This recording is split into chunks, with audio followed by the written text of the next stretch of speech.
मेरा नाम है मोहित और आपका स्वागत हमारे यूट्यूब चैनल हिस्ट्री चैंपियन में। तो जैसा कि आप जानते हो, आपका जो पेपर होने वाला है मानव भूगोल का, उससे संबंधित ये वाली क्लास है पूरी की पूरी कंप्लीट वन शॉट वीडियो होने वाली है, जिसके अंदर आपको कंप्लीट रिवीजन देखने को मिलेगा।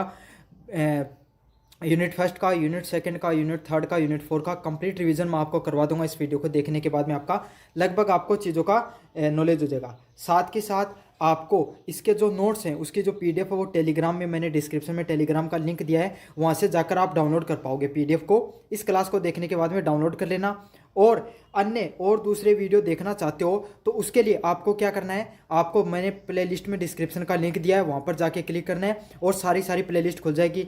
वहाँ पर आपके एमसीक्यूज हो गए, ये जो प्रश्न कर रहे हैं इनके वीडियो आपको लगभग और भी वीडियो देखने को मिल जाएंगे। तो वो प्लेलिस्ट से डाउनलोड कर लेना है। वीडियो कंप्लीट देखना। आपको काफ़ी बच्चे क्या करते हैं, वीडियो को शुरुआत तो करते हैं लेकिन बीच में छोड़ के चले जाते हैं।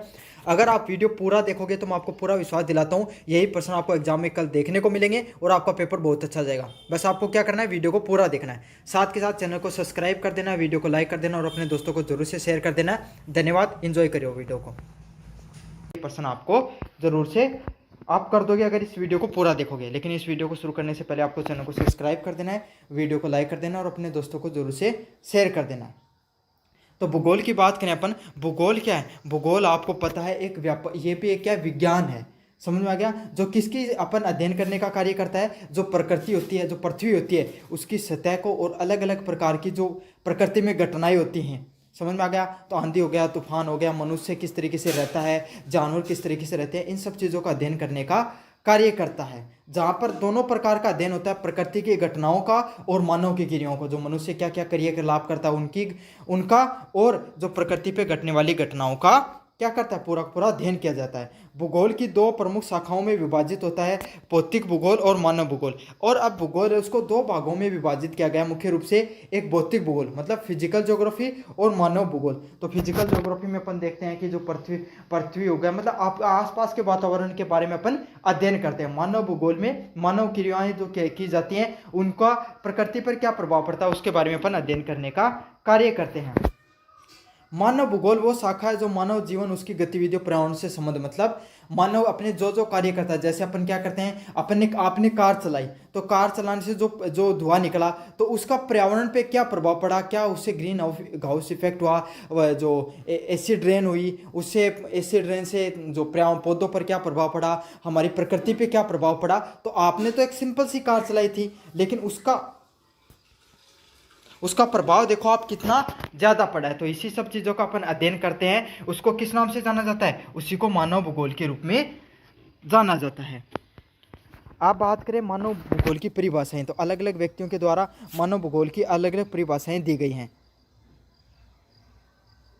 जिसमें से अपन पहले बात करें एलन जॉनसन के द्वारा जो परिभाषा दी गई है वो क्या है? मानव भूगोल वह विज्ञान है जो बताता है कि मनुष्य अपने भौगोलिक वातावरण में कैसे प्रभावित करता है।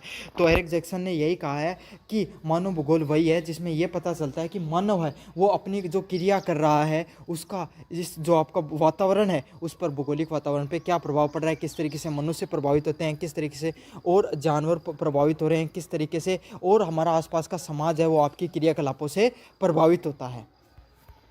अगली डेफिनेशन निकल के आते हैं फेडरिक रेडजेल के द्वारा। तो फेडरिक रेडजेल ने मानव भूगोल को एंथ्रोपोजियोलॉजी कहा है। इसे प्रकृति और मानव के अंतर संबंध में माना है। तो इन्होंने क्या कहा, इन्होंने एंथ्रोपोजियोलॉजी के रूप में देखा है। इन्होंने कहा है कि प्रकृति और मानव है उनका जो क्रियाकलाप किया जाता है तो इससे क्या आपस में प्रभाव पड़ता है, इसी को बस आपको एंथ्रोपोजियोलॉजी इस नाम से याद कर लेना बस अच्छे से। बाकी है तो वही चीज़, इन्होंने थोड़ा सा अलग बता दिया कि प्रकृति और मानव के बीच में अंतर संबंध का कार्य होता है। अच्छे से रट लेना है, दोनों की दोनों डेफिनेशन मोस्ट इंपॉर्टेंट है। संक्षेप में यही है कि जो इसका जो अध्ययन क्षेत्र है वो उसमें किसकी बात की जाती है कि जो मानव के द्वारा जो गतिविधियां, जैसे जनसंख्या बढ़ती है तो हमारा जो संसाधन उन पर क्या प्रभाव पड़ता है, बस्तियां, संसाधन, परिवहन व आर्थिक गतिविधियों से प्राकृतिक संरचनाओं और उनकी भौगोलिक परिवेश समझने का प्रयास करते हैं। तो जैसे जैसे हमारी जनसंख्या बढ़ती है, जैसे जैसे हमारी बस्तियाँ बढ़ती हैं, जिस तरीके से हमारे संसाधन पर क्या प्रभाव पड़ता है, तो ये सब चीज़ों अपन मानव भूगोल में समझने का प्रयास करते हैं। अगले प्रश्न की बात करें, मानव भूगोल की प्रकृति, nature of the human geography. तो मानव भूगोल की कैसी प्रकृति होती है?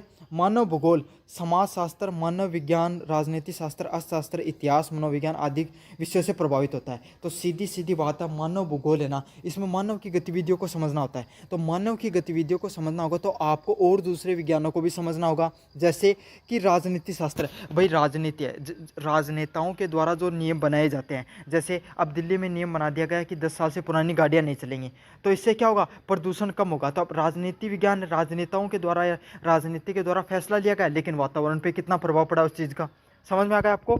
इतिहास, पुराने समय में हमने क्या क्या कार्य किए थे जिसके वजह से हमारा पर्यावरण है उस पर इतना प्रभावित हुआ। जैसे औद्योगिक क्रांति आई तो उसके बाद में क्या हुआ, हमारा जो ग्लोबल वार्मिंग है वो धीरे धीरे बढ़ने लगी। तो इतिहास का भी अध्ययन करना पड़ता है। साथ ही साथ अपना अर्थशास्त्र कि किस तरीके से जो अपन ने आप एक बाढ़ आती है, एक बाढ़ आई कोई भी क्षेत्र में तो क्या हुआ, बाढ़ एक प्राकृतिक आपदा है, लेकिन इससे पूरा का पूरा अर्थशास्त्र है वो बिगड़ जाता है। वहाँ के लोगों के जो कमाने का जरिया था वो सब चीज़ें खत्म होने लग जाती हैं। तो यही है, इसी को क्या कहा जाता है, अंतर विषय है, इंटरडिसिप्लिनरी नेचर के रूप में देखा जाता है कि आपको मानव विज्ञान को समझने के लिए अन्य विज्ञान को भी समझना पड़ता है। अगला है स्थानिक अध्ययन। यह मानव क्रियाओं के वितरण और उनके भौगोलिक प्रभावों का स्थानिक अध्ययन करता है। तो ये किसको दिखाता है, ये मानव जो क्रिया करते हैं उनके द्वारा जो कार्य किए गए हैं उसका जो आपको कहाँ पर आसपास के वातावरण पे क्या प्रभाव पड़ रहा है इसके बारे में बताया जाता है। ये क्या स्थानिक हो गया, मतलब फिक्स। डायनेमिक में क्या होगा, मानव समाज सतत परिवर्तनशील होता है और इसमें मानव भूगोल भी परिवर्तनशील व विकासशील है। तो क्या हो गया, इंसान है वो भी धीरे वक्त के साथ बदलते रहते हैं, उनकी जो कार्य करने के तरीके बदलते रहते हैं, तो इससे मानव भूगोल भी बदलता रहता है।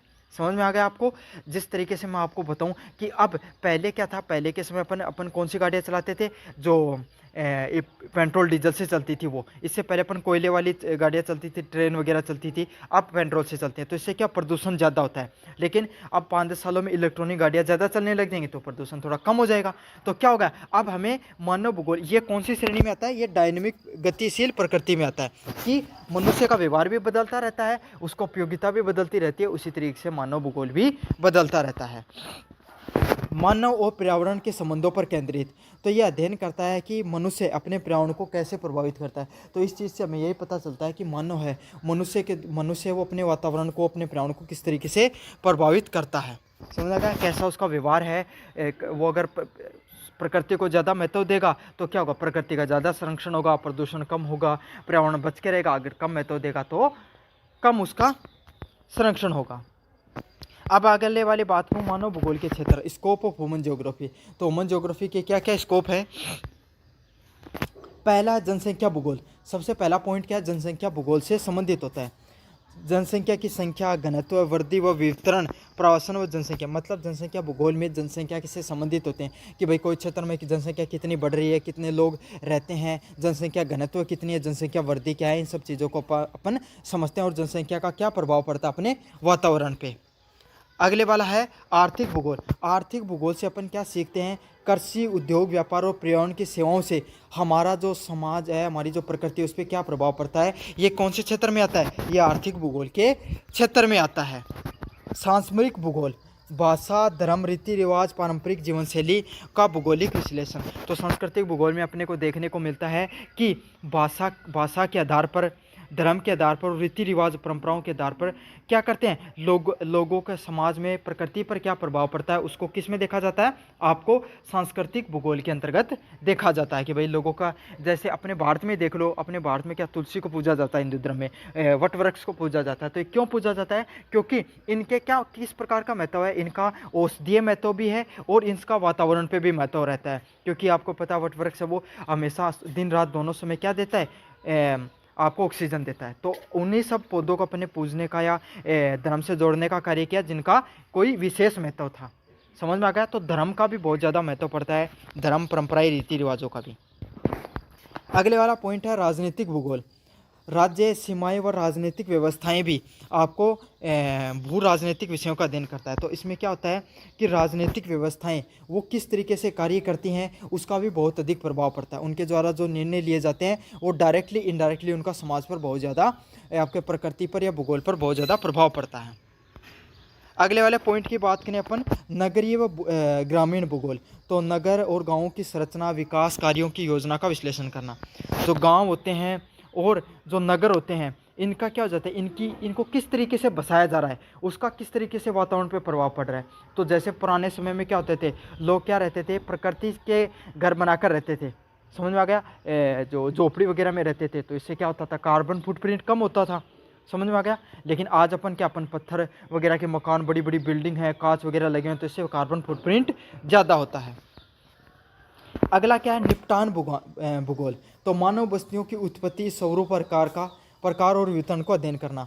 तो ये है कि मानव की बस्तियां किस तरीके से हैं, उनका उत्पत्ति किस प्रकार से हुई और इनका क्या क्या वितरण, इसके बारे में समझना आपको मानव भूगोल के क्षेत्र में आता है।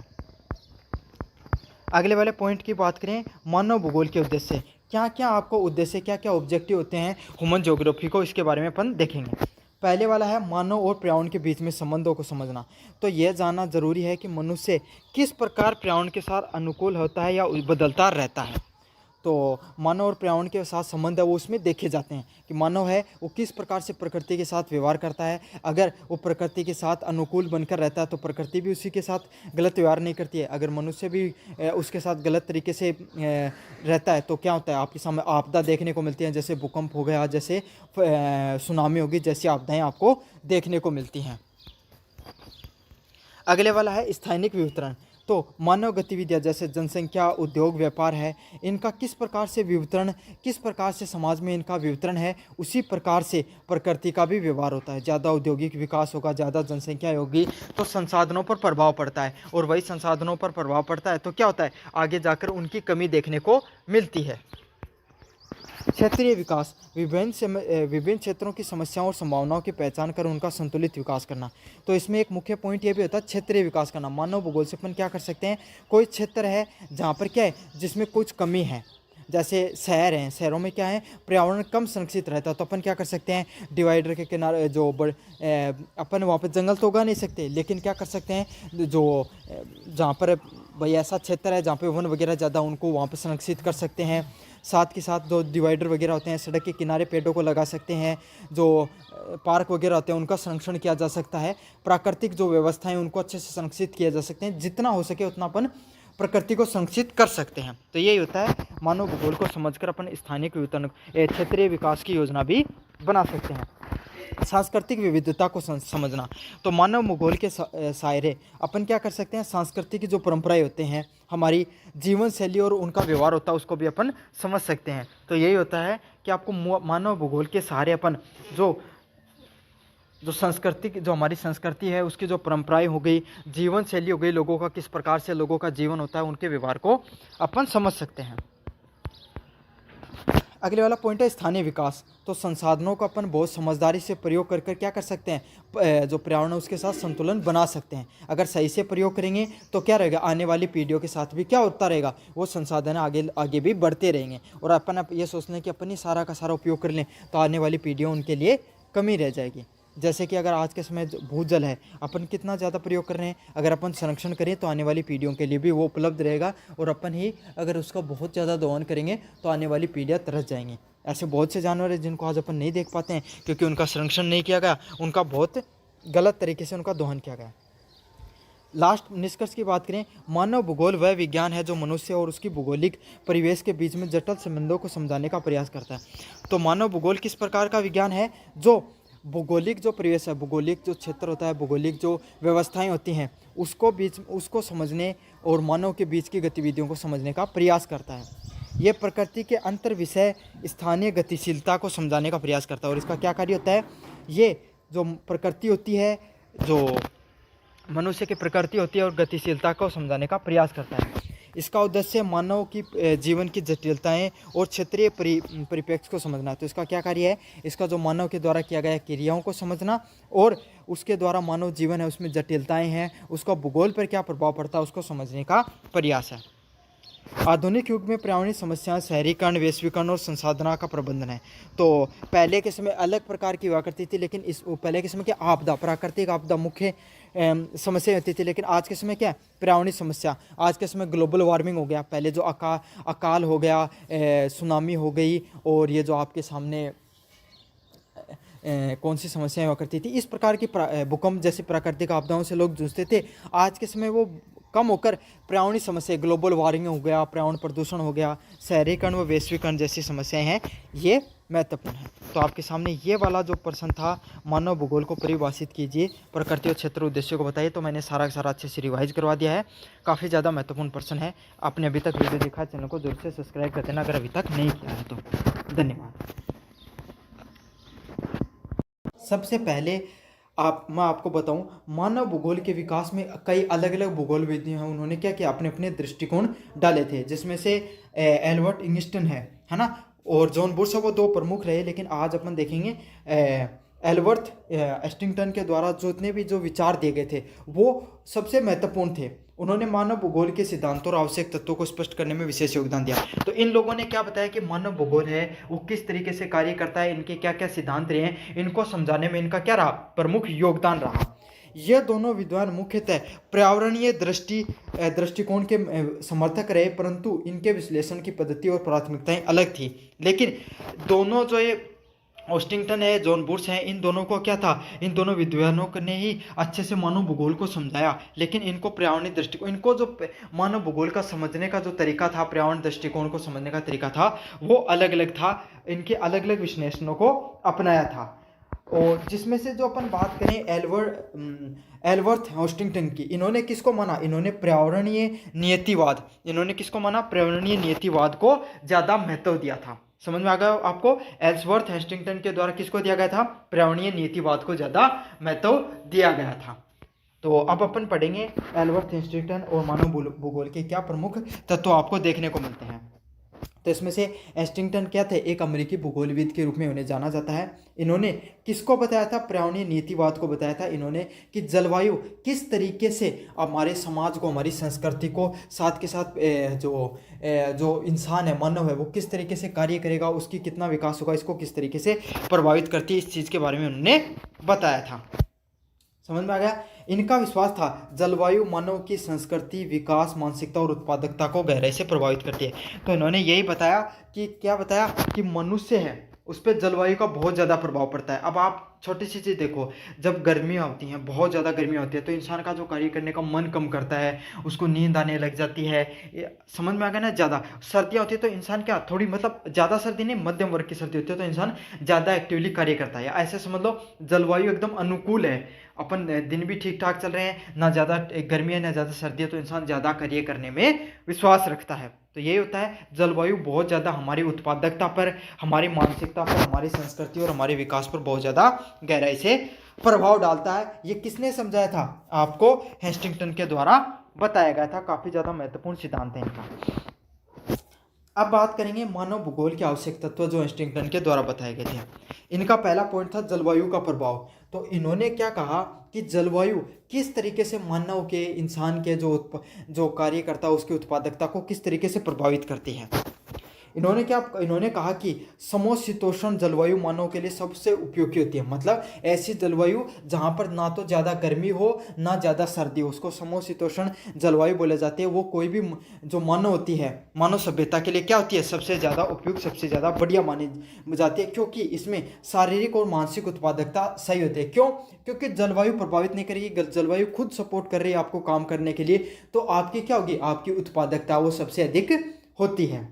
उष्ण कटिबंधीय क्षेत्रों में उन्होंने अविकसित आलसी समाजों को बताया। लेकिन उन्होंने क्या कहा, उष्ण कटिबंधीय जहाँ पर गर्मी ज़्यादा रहती है ना, वहाँ के लोगों को इसने क्या बताया, इसने कहा कि वो अविकसित, वो ज़्यादा विकसित नहीं हुए, वो तो आलसी प्रकार के लोग होते हैं। ऐसा बात पूर्णतः सत्य तो नहीं है, लेकिन कुछ कुछ ये बात सत्य भी लगती है, क्योंकि जहाँ पर गर्मी ज़्यादा होती है वहाँ पर लोगों के शारीरिक रूप से थकान ज़्यादा होगी, पसीना ज़्यादा आएगा, स्वेटिंग ज़्यादा होगी, तो क्या होगा, शरीर अपने आप ही ज़्यादा थकने लग जाएगा, और थकेगा तब क्या होगा, अपन उत्पादकता कम कर पाएंगे भाई। तो इसकी बात कहीं सत्य भी है, लेकिन पूर्णतः सत्य नहीं दिखाई देती है।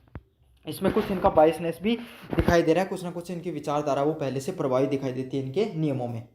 मानव ऊर्जा की बात करें, जलवायु से जुड़े मानव ऊर्जा को इन्होंने समाज की कार्य क्षमता और विकास का आधार माना। तो इन्होंने क्या माना कि जलवायु से जितने भी लोग जुड़े हुए होते हैं वो उनको समाज की तो इन्होंने क्या माना कि जलवायु से जुड़ी मानव ऊर्जा उन्होंने समाज की कार्य क्षमता और विकास का आधार माना। इन्होंने क्या माना, जलवायु जो है वो मानव ऊर्जा इंसान के लिए क्या रहती है, कोई भी समाज की कार्य क्षमता और विकास का आधार होती है। मतलब कोई भी समाज कितना विकासशील होगा, कितना विकसित होगा, उसमें उसकी जलवायु का भी क्या होता है, प्रमुख योगदान होता है। क्यों? क्योंकि जलवायु खुद अगर इंसान को अनुकूल होगी तो इंसान ज़्यादा कार्य करेगा। उन्होंने देशों के बीच में आर्थिक व सामाजिक प्रगति की तुलना जलवायु से जोड़ी। तो इसने क्या किया, अलग अलग देश हैं, है ना, उनकी आर्थिक, वो किस तरीके से आर्थिक रूप से इन्होंने प्रगति करी, किस तरीके से उन्होंने सामाजिक रूप से प्रगति करी, इसको किससे जोड़ा, जलवायु से जोड़ने का कार्य किया। कि देखो ये समाज है, जैसे कि ऐसा देश जहाँ पर जलवायु क्या रहती है, संतुलित रहती है। अमेरिका जैसा देश होगा, अमेरिका का, तो वहाँ पर उसने दिखाया, क्योंकि वहाँ की जलवायु लगभग संतुलित रहती है, तो उसने कहा कि हमने देखो कितनी प्रगति की है। और देश जैसे अफ्रीका वगैरह हो गया, यहाँ पर कम प्रगति देखने को मिलती है। क्यों? क्योंकि यहाँ पर उष्ण कटिबंधीय जलवायु मिलती है। तो इसने क्या किया, इसका सबसे महत्वपूर्ण पॉइंट यही है कि इसने आर्थिक और सामाजिक जो प्रगति है इसको किससे जोड़ा, इसने जलवायु से इसने जोड़ने का कार्य किया। अगले वाला पॉइंट की बात करूं, प्राकृतिक नियंत्रण। इन्होंने कहा प्राकृतिक कारक जैसे वर्षा, तापमान, स्थल रूप आदि मानव क्रिया की दिशा और स्वरूप को नियंत्रित करते हैं। तो इसने क्या माना, इन्होंने कहा जो प्रकृति के कारक होते हैं, प्रकृति पर जो चीज़ें होती हैं, जैसे वर्षा, तो ऐसी जगह है जहाँ पर बहुत ज़्यादा वर्षा होती है, जहाँ पर बार बार सुनामी आने का खतरा रहता है, बाढ़ आने का खतरा रहता है। तो ऐसे क्षेत्र में आपको प्रगति तो होगी, लेकिन इंसान है वो हमेशा असुरक्षित महसूस करता है, और जब इंसान असुरक्षा के भाव में जीता है तो अच्छे से प्रगति नहीं कर पाता है। तापमान नियंत्रित है उसका, तो मैंने पहले बताया, तापमान नियंत्रित है तो क्या हो जाएगा, इंसान है खुद कम थकेगा भाई, कम अच्छे से कार्य करने के लिए सही रहेगा। स्थल रूप, ऐसी जगहें हैं जहां पर मनुष्य सभ्यता है उसको पनपने का पूरा मौका मिल रहा है, तो वहां पर विकास ज़्यादा होगा। अब विषम परिस्थितियां, जैसे कोई रेगिस्तान हो गया, बहुत ज़्यादा पहाड़ी क्षेत्र हो गया, या फिर जो आपको शीतोष्ण मरुस्थल हो गया, तो ऐसे क्षेत्र जहाँ पर जीवन को जीना बहुत ज़्यादा कठिन है, तो वहाँ पर क्या हो गया, मानव सभ्यताएं हैं वो कम से कम पनप पाएंगी। तो यही है, इन्होंने क्या कहा, कितनी मानव सभ्यताएं हैं, आर्थिक और सामाजिक विकास है, वो इन सब चीज़ों पर बहुत अधिक निर्भर करता है। जैसे कि वर्षा कितनी होगी, तापमान व स्थल रूप कैसा होगा। अगले वाला पॉइंट है प्रकृति और सभ्यता का संबंध। तो इन्होंने माना कि मानव सभ्यताओं उन क्षेत्रों में विकसित हुई जहाँ जलवायु संतुलित और जीवन में क्या था, अनुकूल थे। तो इसने बताया कि मानव सभ्यताएं ज़्यादातर वहीं पर विकसित होती हुई दिखाई दी जहाँ पर क्या हुआ कि जलवायु वो संतुलित थी। समझ में आ गया आपको, जलवायु कैसी थी, एक संतुलित रूप में देखने को मिली, जहाँ पर लोगों को क्या, अब एक ऐसा क्षेत्र है जहाँ पर मरुस्थलीय क्षेत्र मान लो, और एक ऐसा क्षेत्र है जहाँ पर नदी भी बहती है और जंगल भी है, मतलब एक अच्छा क्षेत्र है जहाँ पर, और जो ज़मीन है वो सपाट है, अच्छे से कृषि हो सकती है, अच्छे से घर बन सकते हैं, सब कुछ सही है। तो लोग रेगिस्तान में रहना प्रीफर करेंगे या फिर इस जगह पर रहना प्रीफर करेंगे जहाँ पर नदी वगैरह, पानी भी है, स्थल भी है, कृषि भी है, ज़मीन भी अच्छी है और ज़्यादा असुरक्षा भी नहीं है। तो कहाँ पर रहेंगे लोग, जहाँ पर ज़मीन अच्छी है। क्यों? क्योंकि जीवन को पनपने के यहाँ पर संभावनाएं ज़्यादा हैं। मरुस्थल में इंसान बहुत ज़्यादा हर समय संघर्षशील महसूस करेगा, वर्षा नहीं होगी, तापमान विषम परिस्थितियों का रहेगा, गर्मियों में बहुत ज़्यादा गर्मियाँ पड़ती हैं, सर्दियों में बहुत ज़्यादा सर्दियाँ पड़ती हैं, पानी भी नहीं है। तो कम से कम लोग वहाँ पर लोग रहने का प्रयास करते हैं, बहुत कम ही लोग होते हैं जो ऐसी परिस्थितियों में खुद को ढाल पाते हैं। तो यही चीज़ इन्होंने बताया कि प्रकृति और जो सभ्यता होती है इसके बीच में क्या होता है, बहुत अच्छा संबंध देखने को मिलता है। जैसी प्राकृतिक व्यवस्थाएं होंगी उसी तरीके से क्या होगा, उसी तरीके से जीवन में संतुलन देखने को मिलेगा। आलोचना की बात करें, इनके विचारों की आलोचना इसलिए की जाती है क्योंकि इन्होंने मानव की बुद्धि, नवाचार और अनुकूल शक्ति को क्या नज़रअंदाज कर दिया। तो इनके जो विचार हैं इनको क्या किया जाता है, इनकी आलोचना इसीलिए की जाती है क्योंकि इन्होंने क्या किया, इन्होंने मानव की बुद्धि, मतलब इंसान भाई इन्होंने सब कुछ किसी चीज़ को मान लिया, इन्होंने जलवायु को ही सब कुछ मान लिया, लेकिन ज़रूरी नहीं होता है कि इंसान सिर्फ जलवायु के आधार पर ही निर्भर करे। बहुत सी ऐसी व्यवस्थाएं होती हैं जहाँ पर बहुत ज़्यादा विषम परिस्थितियाँ थी, लेकिन फिर भी मानव सभ्यता ने बहुत अधिक विकास किया। नवाचार, नई टेक्नोलॉजी, क्यों? क्योंकि समय के साथ जब तकनीक बढ़ती चली जाती है तो जलवायु है वो क्या होती है, जलवायु का इतना ज़्यादा प्रभाव नहीं रह पाता है। और अनुकूल शक्ति, साथ के साथ कुछ लोगों में जो अडेप्ट करने की जो वातावरण होता है उसमें जो अनुकूल खुद को ढालने की जो शक्ति होती है वो भी बहुत ज़बरदस्त होती है। तो वो लोग क्या करते हैं, बहुत अच्छा विकास कर पाते हैं विषम परिस्थितियों में भी। तो इन सब जो कारक होते हैं इनको इन्होंने क्या किया, इन्होंने बिल्कुल नज़रअंदाज कर दिया, बल्कि इन्होंने जलवायु को ही सब कुछ मान लिया था। उनके सिद्धांतों में नक्सलवादी और उपनिवेशवाद विचारधारा झलकती है। तो सीधी सीधी बात है, इनके जो विचार हैं, इन्होंने क्या किया, अमेरिका में जन्मे थे तो इन्होंने अमेरिका को ज़्यादा बढ़ा चढ़ाकर दिखाने के लिए जो क्या क्या इस प्रकार की विचारधारा को प्रभावित होते हैं। तो यही है, काफ़ी लोगों ने इनको नक्सलवादी भी कहा और उपनिवेशवाद, जो अमेरिका के आसपास के लोग हैं उनसे प्रभावित विचारधारा वाले व्यक्तित्व के रूप में जाना जाता है।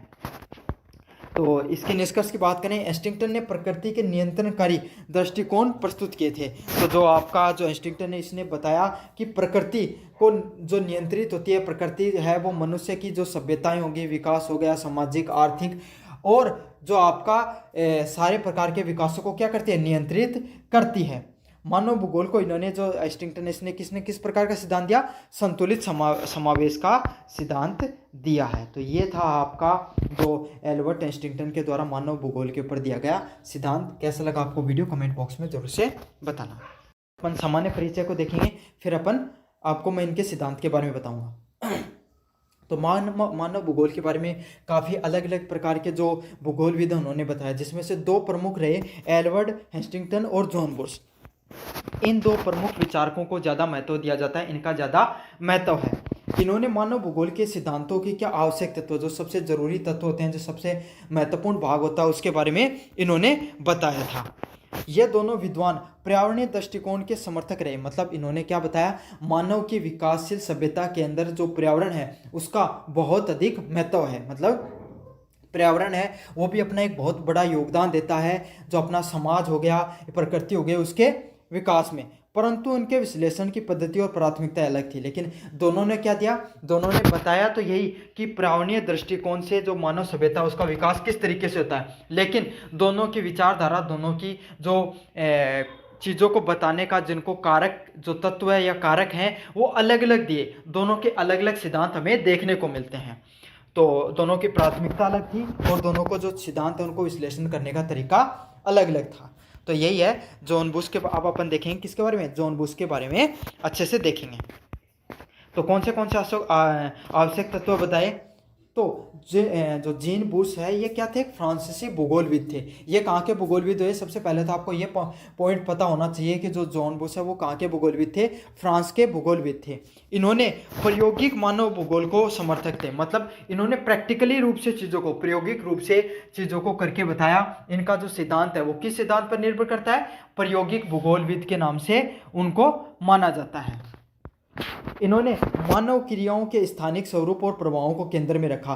तो इन्होंने क्या किया, मानव क्या क्या क्रियाशील कर रहे हैं, क्या क्या क्रियाएं कर रहे हैं पर्यावरण के अंदर और उनका क्या क्या प्रभाव पड़ रहा है, समझ में आ गया। तो मानव के द्वारा जो की गई क्रियाएं हैं उनका क्या क्या प्रभाव पड़ता है हमारे समाज के ऊपर, इसको इन्होंने क्या रखा, इन्होंने केंद्र पर रखा।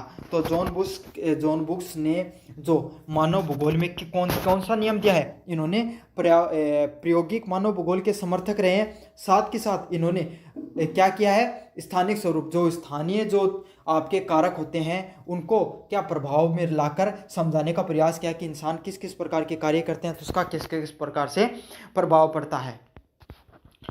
अब इनके अपन आवश्यक तत्वों को समझने का प्रयास करेंगे। सबसे पहला मानव क्रिया। इन्होंने मानव भूगोल को मानव क्रियाओं का भूगोल कहा है। तो इन्होंने क्या कहा है, जो मनुष्य है वो क्या करता है, मानव क्रियाओं के का भूगोल के रूप में देखा है। मतलब इंसान है वो जो जो क्रियाएं करता है उसका जो प्रभाव पड़ता है भूगोल को, उसको इन्होंने क्या कहा, मानव भूगोल को, मानव क्रियाओं को भूगोल कहा है। मतलब इंसान जो कार्य करेगा उसका जो प्रकृति पर प्रभाव पड़ेगा उसी क्रियाओं का विश्लेषण करना ही क्या कहलाता है, मानव भूगोल के रूप में उसको जाना जाता है। अगले वाला पॉइंट है, उन्होंने ये बताया कि कैसे मानव पर्यावरण का उपयोग करता है और उसे बदलता रहता है। तो इसने क्या बताया, इन्होंने बताया कि मानव है ना वो किस तरीके से जो आपके आसपास का जो पर्यावरण होता है उसको उपयोग करता है और वो कैसे चीज़ों के समय के साथ बदलता रहता है। समझ में आ गया। पहले के समय में क्या हुआ करता था, लोग शिकार पर ज़्यादा विश्वास रखते थे, आपके प्रकृति पे ज़्यादा निर्भरता थी लोगों की। अगर वर्षा हो गई तो कृषि हो जाती थी, अगर बाढ़ आ जाती थी लोगों को विस्थापन करना पड़ता था, अधिक वर्षा हो गई और कभी मान लो अकाल पड़ गया तो लोगों को भूखा भी रह जाना पड़ता था। समझ में आ गया। शिकार पे ज़्यादा निर्भर रहते थे। लेकिन क्या आज के समय अपन इन सब चीज़ों पर निर्भर है? बिल्कुल भी निर्भर नहीं है। तो यही है, इन्होंने बताया कि मानव है वो किस तरीके से पर्यावरण का उपयोग करता है और उसी हिसाब से चीज़ें बदलती रहती हैं। साथ के साथ जैसे औद्योगिक क्रांति आई, हम क्या औद्योगिक रूप से विकासशील होते चले गए, लेकिन हमने क्या किया, इस विकास में अपनी जो प्रकृति है उसके साथ बहुत ज़्यादा छेड़छाड़ किया, बहुत ज़्यादा कार्बन डाइऑक्साइड उसको वातावरण में छोड़ा। तो इससे क्या ग्रीन हाउस इफेक्ट देखने को मिला। हम उन सब चीज़ों से अपनी निर्भरता तो खत्म हो गई, लेकिन अब अपनी निर्भरता किस तरीके से बढ़ गई, अपन ने क्या कर दिया, पर्यावरण को बहुत ज़्यादा नष्ट करने का प्रयास किया, बहुत ज़्यादा विकास की दौड़ में। तो आज के समय में भी अपन ये सब चीज़ें देखने को मिलती हैं। अगला पॉइंट है संरचनात्मक परिवर्तन। मानव केवल पर्यावरण के प्रभाव में ही नहीं रहता, वह अपने चारों ओर प्रकृति परिवेश को भी बदलता है। तो आपको पता है कि मानव ही अकेला है ना, पर्यावरण ही मानव को इफेक्ट नहीं करता है। समझ में आ गया। अकेला जो पर्यावरण है उसी का ही तो सिर्फ मतलब मानव पर प्रभाव नहीं पड़ता है। जैसे समझ लो कि गर्मी हो गई तो इंसान की जो चाल ढाल है वो बदल जाएगी, या फिर ऐसे समझ लो जो आपने गाड़ी चलाई, उससे मैंने उदाहरण दिया था, प्रदूषण हुआ और उससे क्या ग्रीन हाउस इफेक्ट देखने को मिला। तो इससे क्या सिर्फ मानव की वजह से प्रकृति प्रभावित नहीं होती, बल्कि मानव भी प्रकृति को प्रभावित करता है। किस तरीके से करता है, और साथ के साथ वो क्या करता है, अपना आसपास का जो वातावरण है, प्राकृतिक वातावरण, उसको बदलने का कार्य भी करता है। जैसे कृषि करेगा तो कृषि करने से क्या होती है, आपकी प्रकृति है उसमें बदलाव देखने को मिलते हैं, स्थल कृतियों में बदलाव देखने को मिलते हैं, सभ्यताओं का विकास होता है। साथ के साथ जो पानी है उसका क्या होता है, दोहन होता है। तो ये सब चीज़ों के साथ पुराने समय में मानव ने जब अपनी कृषि करनी शुरू की तो जंगलों को भी नष्ट किया इन्होंने। तो यही है कि अलग अलग जो इसके द्वारा प्राकृतिक परिवेशों के द्वारा क्या किया जाता है, पर्यावरण को बदलने का कार्य किया जाता है। भवन निर्माण, इंसान जैसे जैसे भवनों का निर्माण करता चला गया तो जंगल है, जो प्राकृतिक परिवेश है, वो क्या होते चले गए, आपके नष्ट होते चले गए। साथ के साथ सड़क निर्माण है वो भी देखने को मिलता है। तो यही हो गया कि सिर्फ इंसान ही पर्यावरण का ही मानव पर प्रभाव नहीं पड़ता है, बल्कि मानव भी प्रकृति के साथ प्रभाव डालता है। अगले वाले पॉइंट की तरफ बढ़े, स्थानीय विश्लेषण। इन्होंने मानव गतिविधियों को भौगोलिक वितरण प्रणाली को समझाने पर जोर दिया है। इन्होंने क्या बताया है, इन्होंने जो मानवीय जो गतिविधियां होती हैं इसे भौगोलिक वितरण प्रणाली को समझाने पर जोर दिया। मतलब मानव जो कार्य करता है इससे भौगोलिक दृष्टिकोण उस पर भी प्रभाव पड़ता है। तो इन्होंने बताया कि मानव जो गतिविधियां करती हैं इससे भूगोल पर क्या क्या प्रभाव पड़ता है। इसी को किस नाम से जाना जाता है, भौगोलिक वितरण प्रणाली के नाम से जाना जाता है। अगले वाले पॉइंट की बात करूं, कृषि भूगोल पर विशेष ध्यान। तो इन्होंने क्या किया, इन्होंने कहा कि भूमि उपयोग और कृषि मानव के लिए महत्वपूर्ण क्षेत्र है। तो इन्होंने क्या बताया, जो भूमि का उपयोग है, क्योंकि भाई इंसान जहाँ पर रहता है वो भूमि पर रहता है, कृषि करता है वो भी भूमि पर करता है। आप कोई उद्योग का निर्माण करते, कुछ भी करोगे आप जीवन में, तो उसमें भूमि का तो बहुत अहम योगदान होता ही है। तो इन्होंने किस पे, भूमि पर और साथ के साथ कृषि पर बहुत ज़्यादा ध्यान दिया। क्यों, ये दोनों इंसान की बेसिक नीड है। जो शुरुआत की ज़रूरतें होती हैं अपनी, जो महत्वपूर्ण ज़रूरतों में से आती हैं आपकी भूमि और कृषि। अगर इंसान कृषि नहीं करेगा तो भूखा भाई, उसके पास खाद्य पदार्थ नहीं होंगे तो क्या होगा, इंसान कोई आगे की सोच कैसे रख पाएगा और आगे कोई कार्य क्यों कर पाएगा। तो यही है, जो आपके जॉन बुश हैं इसके दो क्षेत्र सबसे ज़्यादा रहे जिन पर इन्होंने ज़्यादा विश्लेषण किया। वो कौन से रहे, आपका भूमि का उपयोग और कृषि मानव भूगोल है, उस पर इन्होंने ज़्यादा जोर दिया कि किस तरीके से भूमि का उपयोग है वो निर्भर करता है इंसान के मानव विकास में, और कृषि का विकास है वो भी किस तरीके से उसका प्रभाव पड़ता है। विशेषताएं, जीन बुश के अनुसार मानव भूगोल को केवल प्राकृतिक नियंत्रण तक सीमित नहीं रखा। जिस तरह से हंटिंगटन ने क्या किया था, सिर्फ प्राकृतिक को ही मानव के ऊपर क्या कर दिया, थोप दिया कि भाई प्रकृति क्या करेगी, प्राकृतिक रूप से ही प्रकृति बहुत ज़्यादा निर्भर करती है। जलवायु के कारण ही इंसान की सभ्यता में विकास, आर्थिक सामाजिक रूप से विकास देखने को मिलता है। लेकिन जॉन बुश ने ऐसा बिल्कुल भी नहीं किया। इन्होंने क्या किया, सिर्फ प्रकृति ही मानव को निर्भर नहीं करती है, बल्कि मानव भी क्या करता है, मानव के बदलाव से प्रकृति भी बदलती है।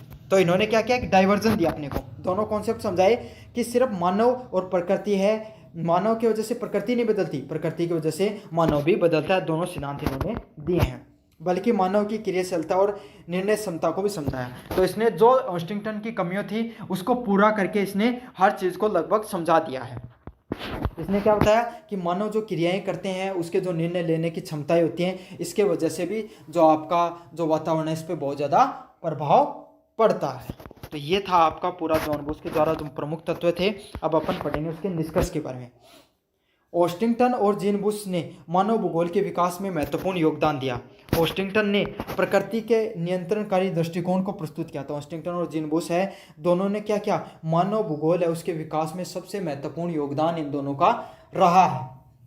जीन बुश ने मानव की सक्रिय भूमिका को रेखांकित किया। तो जीन बुश ने क्या किया, मानव जो एक्टिवली कार्य करता रहता है आपके यहाँ पर पर्यावरण पे, उसका बहुत ज़्यादा क्या होता है, प्रभाव देखने को मिलता है। आधुनिक मानव भूगोल इन दोनों दृष्टिकोण का संतुलित समावेश है। और लेकिन अगर अपन बात करें जो आज के समय का जो मानव भूगोल है उसमें कहीं अधिकतर ऑस्टिंगटन के जो नियम है वो भी सार्थक सिद्ध होते हैं और जॉन बुश के जो सिद्धांत है वो भी सार्थक सिद्ध होते हैं। दोनों का अपना अपना महत्व देखने को मिलता है।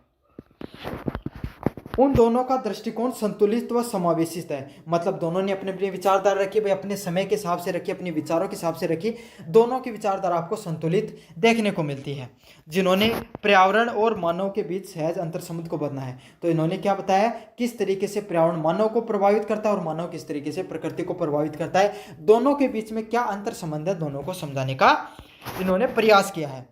इस प्रकार दोनों विचारकों की अवधारणा मानव भूगोल के अध्ययन को अधिक व्यापक और अर्थपूर्ण बनाती है। तो इसी तरीके से जो दोनों विचारक हैं इनकी जो विचारधारा है ये क्या करती है, मानव भूगोल को और अधिक जो व्यापक ब्रॉड बनाती है, व्यापक और ज़्यादा अच्छी बनाती है और अर्थपूर्ण बनाती है, मतलब लोगों के लिए और अध्ययन के लिए सहायक सिद्ध होती हैं। तो मानव भूगोल में इन दोनों का बहुत अधिक महत्व है। उसके मानव भूगोल को विकास करने में, मानव भूगोल को और अधिक लोगों तक सार्थक बनाने में, सिद्ध बनाने में और वैज्ञानिक दृष्टिकोण से लोगों को समझाने में। तो ये था जॉन बुश से संबंधित उनका सिद्धांत। आपको कैसा लगा वीडियो जरूर से बताना कमेंट बॉक्स में। चैनल को जरूर से सब्सक्राइब करना और अपने दोस्तों को जरूर से शेयर करना वीडियो को। गुणात्मक रूप से चाहे अति लघुत्तरात्मक रूप से आप इस प्रश्न को जरूर से कर दोगे। तो चलो शुरू करते हैं अपन वीडियो को। सबसे पहले बात करें अपन सामान्य परिचय की। तो जनसंख्या प्ररोशन, माइग्रेशन क्या होता है, जब कोई व्यक्ति है वो जन समूह है क्या करता है, जन समूह मतलब बहुत सारे लोग एक स्थान को छोड़कर दूसरे स्थान पर बस जाते हैं। जैसे आप में से क्या होंगे, काफ़ी विद्यार्थी होंगे जो अपने गांव को छोड़कर किसी शहर में कॉलेज के लिए अध्ययन करने के लिए जाते होंगे। तो काफ़ी लोग तो क्या करते हैं, सिर्फ अध्ययन के लिए जाते हैं और अपने घर पर वापस आ जाते हैं। लेकिन कुछ विद्यार्थी क्या करते हैं, वहीं पर रूम लेकर रहने लग जाते हैं, वहीं पर अपना स्थान बना लेते हैं कुछ दिन के लिए। या फिर कोचिंग करने के लिए आप किसी शहर में जाते हो तो उसी को किस नाम से जाना जाता है, जनसंख्या प्रवासन के रूप से जाना जाता है। आप कुछ लोग जा रहे हो तो एक व्यक्ति विशेष के रूप में माना जाता है और पूरा का पूरा जनसमूह है भी क्या करता है, काफी बार है वो जनसंख्या का प्रवसन करता है। जैसे कि क्या हो गया, कोई क्षेत्र था वहां पे बाढ़ आ गई, समझ में आ गया, तो क्या करेंगे, सारा का सारा गांव का गांव खाली होकर दूसरी जगह बसने के लिए चला जाए कुछ समय के लिए, तो उसको भी जनसंख्या प्रवसन के रूप में जाना जाता है।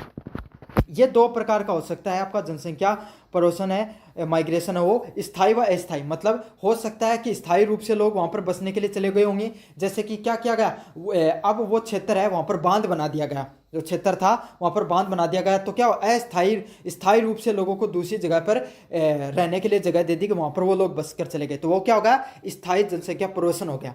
अब आप कोचिंग करने के लिए चले गए थे, कहाँ पर, वो वहाँ पर रहने लगे, तो कुछ समय के लिए गए ना, तो बाद में आप वापस अपने घर पे आ गए आपको नौकरी लगने के बाद में। तो यही है, इसी को किस नाम से जाना जाता है, अस्थायी जनसंख्या प्रवसन के रूप में जाना जाता है।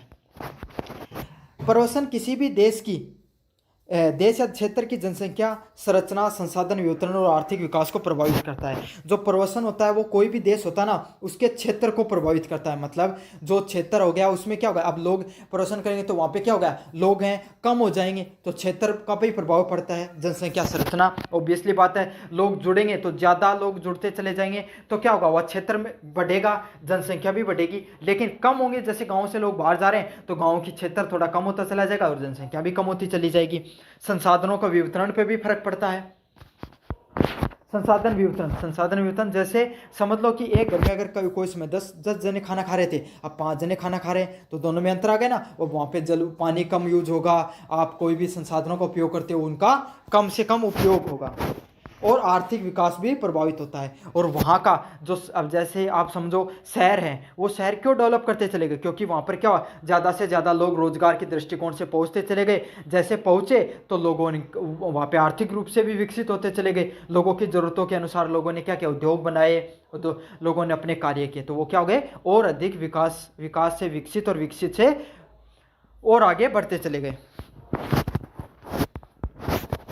प्रवासन के प्रकारों की बात करें तो सबसे पहला प्रकार है जो माइग्रेशन का, वो कौन सा होता है, आंतरिक प्रवासन। मतलब एक देश में ही आप क्या करते हो, आपने प्रवेशन कर लिया। जैसे आप कोचिंग में पढ़ने के लिए चले गए, समझ में आ गया, आपने कोचिंग में पढ़ने चले गए, आप स्कूल कॉलेज में पढ़ने चले गए, उस शहर में रहने लगे, तो ये किस प्रकार का प्रवासन देखने को मिलता है, आंतरिक प्रवासन देखने को मिलता है। या ऐसे में देख लो कि आप किसी एक राज्य से दूसरे राज्य में क्या नौकरी लगे। जैसे आपने क्या किया, आप हो कहाँ के, राजस्थान के, लेकिन आपकी नौकरी कहाँ पर लग गई, कर्नाटक में लग गई, तो आप वहाँ पर क्या रहने लगे, वहाँ पर काम करने लगे, वहाँ पर ही रहने लगे। तो कैसे किस प्रकार का प्रवासन है ये आंतरिक प्रवासन के रूप में जाना जाता है। उदाहरण के लिए मैंने आप तो ये बता दिया। दूसरा देख लो, ग्रामीण और शहरी क्षेत्र का प्रवासन। मतलब ग्रामीण क्षेत्र से निकल कर लोग कहाँ पर जाते हैं, शहरी क्षेत्र में जाते हैं प्रवासन करने के लिए। तो ये कौन सा होता है, इसको आंतरिक प्रवासन के रूप में जाना जाता है। दूसरा प्रवासन कौन सा होता है, बाहरी प्रवासन। एक देश से दूसरे देश में प्रवास करना, मतलब आप जिस क्षेत्र में रहते हो वहां से, उस देश से निकलकर दूसरे क्षेत्र में चले जाते हो। जैसे काफ़ी लोग क्या करते हैं, आप पंजाब वगैरह में देखा होगा आपने, डंकी करके या वैसे करके जो कनाडा हो गया, यूरोप हो गया, या फिर अमेरिका में चले जाते हैं रहने के लिए, माइग्रेट करके चले जाते हैं। रोजगार के लिए चले जाओ, अच्छा जीवन जीने के लिए चले जाओ, या नौकरी के लिए, कुछ भी मान लो, आप वहाँ पर चले जाते हैं। तो ये किस प्रकार का प्रवासन देखा जाता है आपको, बाह्य प्रवासन, इंटरनेशनल माइग्रेशन के रूप में देखा जाता है। जैसे भारत से अमेरिका या खाड़ी देशों में काम करने के लिए प्रवासन करना, तो भारत से लोग अमेरिका, यूरोप या खाड़ी देश होते हैं, अरब वगैरह, वहाँ पर काम करने के लिए जाते हैं। उसको किस रूप से देखा जाता है, उसको बाह्य प्रवासन के रूप में देखा जाता है। अगले वाला पॉइंट है स्थायी प्रवासन। स्थायी प्रवासन क्या होता है, जब व्यक्ति किसी एक स्थान को स्थायी रूप से छोड़कर दूसरे स्थान पर रहने लग जाता है। तो स्थायी प्रवासन, परमानेंट माइग्रेशन यही है कि आप क्या करने लगे, जैसे आप अपने गांव से निकलकर शहर में रहे, आप शहर में आपने तैयारी की, वहीं पर नौकरी लग गई, आपने मकान भी खरीद लिया और वहीं पर रहने लगे परमानेंट रूप से। तो वो किस प्रकार का प्रवासन हो गया, स्थायी प्रवासन के रूप में, परमानेंट माइग्रेशन के रूप में उसको जाना जाता है। अगले वाला पॉइंट है अस्थायी प्रवासन, सीमित समय के लिए, जैसे मजदूरी, वर्ग, फसल के मौसम के अनुसार प्रवासन करना। मतलब काफ़ी बार क्या होता है, लोग मजदूरी के लिए किसी भी क्षेत्र में चले जाते हैं। जैसे कृषि का, आपको पता है कृषि जो होता है उसमें बीच में 2 से 3 महीने होते हैं जहाँ पर कोई कार्य नहीं रहता है। तो लोग क्या करते हैं, उसमें मजदूरी करने के लिए क्या तो कोई मिल में चले जाएंगे, या फिर कोई भी शहर में कोई अपना कार्य मजदूरी देखने के लिए चले जाएंगे। तो इस प्रकार के प्रवासन को किस तरीके से का एग्जाम्पल लिया जाता है, अस्थायी प्रवासन में देखा जाता है। या फिर आप भी कोचिंग वगैरह करने जाते हो, कॉलेज में पढ़ने के लिए चले गए हो, ये भी अस्थायी प्रवासन का ही एक भाग है। अगले वाला पॉइंट है स्वैच्छिक प्रवासन, वॉलेंटरी माइग्रेशन। तो जब एक व्यक्ति स्वयं निर्णय लेकर स्थान बदलता है, जैसे नौकरी या शिक्षा के लिए, तो कोई इंसान खुद की इच्छा से क्या कर रहा है, स्थान बदलने का कार्य कर रहा है। जैसे उसको नौकरी चाहिए या अच्छी शिक्षा के लिए अगर स्थान बदल रहा है, तो उसको किस प्रकार के प्रवासन में जाना जाता है, उसको स्वैच्छिक प्रवासन के रूप में जाना जाता है। समझ में आ गया, क्या करेगा, अच्छी नौकरी पाने के लिए, अच्छी शिक्षा पाने के लिए वो उसने क्या कर दिया, अपना घर छोड़ दिया अपनी इच्छा से, उसकी कोई मजबूरी नहीं थी, अपनी इच्छा से। जैसे आप कॉलेज में पढ़ने चले गए, तो आप कौन सा उदाहरण उसमें, स्वैच्छिक जो प्रवासन का उदाहरण, कि आपने अपनी इच्छा के लिए क्या किया है, घर का त्याग किया है, अपने जो स्थान है उसका त्याग किया है। अगला अविश्वास प्रेरित प्रवासन, मतलब क्या होता है, आपको फोर्स किया गया, आपकी मजबूरी हुई, इसीलिए आपने क्या किया, आपने अपने देश को छोड़ा है। जैसे यूक्रेन में युद्ध चल रहा है, तो काफ़ी लोगों ने माइग्रेट कर कर यहाँ पर आ गए। अभी जो रोहिंग्या जो होते हैं म्यांमार के, वो मुसलमान लोग छोड़कर अपने देश में आ रहे हैं। तो वो क्या आ रहे हैं, क्योंकि मजबूरी है भाई उनकी, वहाँ पर दंगे हुए हैं, वहाँ पर युद्ध हो रहा है, तो इसीलिए लोग वहाँ पर जाते हैं। जैसे युद्ध, दंगे व प्राकृतिक आपदा में लोगों को क्या करता है, अपना घर त्यागना पड़ता है, और वो कैसे करते हैं, मजबूरी में अपना घर त्यागते हैं। तो आप ये दे देना उदाहरण, यूक्रेन से लोग घर छोड़कर अन्य देशों में प्रवासन, किसका उदाहरण है, एक अविश्वास प्रेरित प्रवासन का उदाहरण होता है किसी देश में युद्ध चलने लग गया, दंगे हो गए और प्राकृतिक आपदा के कारण लोगों ने अपना घर छोड़ दिया है। अगले वाला पॉइंट क्या है, कोज ऑफ माइग्रेशन, प्रवासन के क्या क्या कारण होते हैं। पहले वाला पॉइंट आता है आर्थिक कारण। तो लोग बेहतर रोजगार की तलाश में और बेहतर जीवन की तलाश में क्या करते हैं, अपना गांव है, अपना देश है, वो छोड़ते हैं। तो सबसे आज के समय आधुनिक जीवन में सबसे महत्वपूर्ण कारण क्या होता है, प्रवासन का आर्थिक कारण होता है। लोग किस लिए घर छोड़ते हैं, अपने रोजगार के लिए, रोजगार को पाने के लिए, बेहतर जीवन की स्तर सुधारने, मतलब आप अच्छे से निम्न से अच्छे जीवन का स्तर बनाने के लिए लोग क्या करते हैं, अपने गांव है स्थानों को छोड़ देते हैं। और साथ के साथ गरीबी से मुक्ति पाने के लिए लोग अपने जीवन को स्तर सुधारने के लिए क्या करते हैं, गाँव को छोड़ देते हैं, या फिर आपका जिस भी जगह रहते हैं वहाँ पर छोड़ देते हैं। सामाजिक कारण, काफ़ी लोग विवाह, शिक्षा व पुण्य पारिवारिक पुण्य मिलन के लिए, तो काफ़ी लोग क्या आते हैं भाई, दूसरी जगह रहते थे, अब उनका क्या, आप सोचा कि अब अपने गांव में रहेंगे, तो क्या हो गए, शहर से वापस गांव में आ गए। तो सामाजिक कारण भी होते हैं, काफ़ी बार किसी इंसान का विवाह किसी दूसरे राज्य में हो गया तो वो वहाँ पर रहने लग गया। शिक्षा प्राप्त करने के लिए लोग दूसरे देश में, दूसरे गाँव में या फिर दूसरे शहर में, दूसरे राज्य में जाते हैं, तो वो भी एक कारण होता है। किसका उदाहरण होता है, सामाजिक कारणों में गिना जाता है। अगला क्या है, राजनीतिक कारण। तो कोई भी प्रवासन के कारण क्या हो सकते हैं, राजनीतिक कारण भी हो सकते हैं, जैसे युद्ध, आतंकवाद, जातीय व धार्मिक संघर्ष। तो क्या होता है, आपको पता है राजनीतिक कारण भी बहुत प्रमुख कारण है। आज के समय दो ही प्रमुख कारण, आर्थिक व राजनीतिक। आज के समय आपको देख रहे हो हर देश में लगभग युद्ध की परिस्थिति बनी हुई है। जैसे आप यूक्रेन रशिया की युद्ध की बात कर लो, साथ के साथ जो गाजा और इजराइल में चल रहा है उस युद्ध की बात कर लो, थोड़े से दिन पहले ईरान में भी हो गया था, जो और अलग अलग अफगानिस्तान वगैरह है, यहाँ पर भी चलते रहते हैं गृह युद्ध। और गृह युद्ध तो पता नहीं कितने देशों में इस समय चल रहे हैं। तो यही है, ये भी एक प्रमुख कारण होता है लोगों को अपने देश छोड़कर दूसरे देश में प्रवासन का। क्या होता है, राजनीतिक कारण भी एक प्रमुख कारणों में से एक रहता है, और जब लोग अपना देश छोड़कर दूसरे देश में चले जाते हैं, एक अपना शहर छोड़ के दूसरे शहर में प्रवासन करने के लिए चले जाते हैं। अगला क्या, पर्यावरणीय कारण।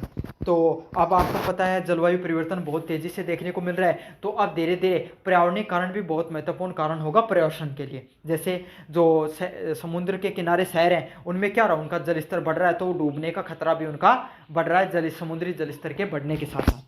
तो बाढ़, सूखा, भूकंप, जलवायु परिवर्तन है, ये भी कुछ प्रमुख कारणों में से एक रहता है, जिसके वजह से लोग अपना घर त्याग कर कहाँ पर चले जाते हैं, दूसरे शहर या गाँव में चले जाते हैं। निष्कर्ष की बात करूँ, प्रवासन एक जटिल सामाजिक आर्थिक प्रक्रिया, मतलब जो प्रवासन है, माइग्रेशन है, ये बहुत ही कॉम्प्लेक्स और समाज में बदलने वाली प्रक्रियाओं में से है, जो न केवल प्रवासियों के जीवन को प्रभावित करती है। तो प्रवासन हो गया, उसके वजह से जो लोग अपना क्या करें, प्रवासन करें, उनका जीवन ही नहीं बदलता है, बल्कि गंतव्य और मूल स्थान दोनों की जो भूगोलिक, सांस्कृतिक व जनसंख्यिक दृष्टिकोण से चीज़ें बदलती हैं। तो आप जहाँ भी जा रहे हो वहाँ पर अपनी क्या, अपनी सभ्यता भी लेके जाओगे, अपनी संस्कृति लेके जाओगे, अपनी भाषा बोली सब कुछ लेके जाओगे, तो वहाँ पर क्या हो जाएगा, वहाँ पर भी उन लोगों की भी क्या होती है, जनसंख्या दृष्टिकोण से, सांस्कृतिक व विचारधारिक रूप से उनकी भी सोच में बदलाव देखने को मिलता है, उनकी आर्थिक संरचना में भी बदलाव होता है। उचित नीति और योजना से प्रवासन को एक सकारात्मक दिशा दी जा सकती है। तो सकारात्मक के दो प्रभाव होते हैं, मतलब प्रवासन के दो प्रभाव होते हैं, सकारात्मक और नकारात्मक। तो अगर सही से नीतियों का निर्माण किया जाए, सही से चीज़ों को संभाला जाए प्रवासन को, तो ये जो प्रवासन है, माइग्रेशन है, ये क्या हो सकता है, एक सकारात्मक रूप भी ले सकता है। और अगर इसको सही से नहीं देखा जा सके तो क्या हो जा सकता है, अगर जहाँ पर जो लोग आ रहे हैं तो वहाँ के लोगों में हीन भावना पैदा हो सकती है, और वहाँ पर दंगे या फिर नक्सलवाद हो गया, या फिर आप क्या देख सकते हो, जो रंग भेद है, वैसी विचारधाराएं भी पनप सकती हैं। तो अगर आप सही से नीतियों का निर्माण करना बहुत ज़रूरी है प्रवासन को नियंत्रित करने के लिए। दूसरा है, सरकारें वो प्रयास कर सकती है कि प्रवासन कम से कम हो। तो ये आपका जो प्रवासन से संबंधित प्रश्न है, लगभग हर एग्जाम में ये प्रश्न जरूर से देखने को मिलता है। आप अच्छे से आपने इसको वीडियो को पढ़ा होगा, तो आपको कैसा लगा वीडियो कमेंट बॉक्स में जरूर से बताना, चैनल को जरूर से सब्सक्राइब करना और अपने दोस्तों को जरूर से शेयर करना। धन्यवाद।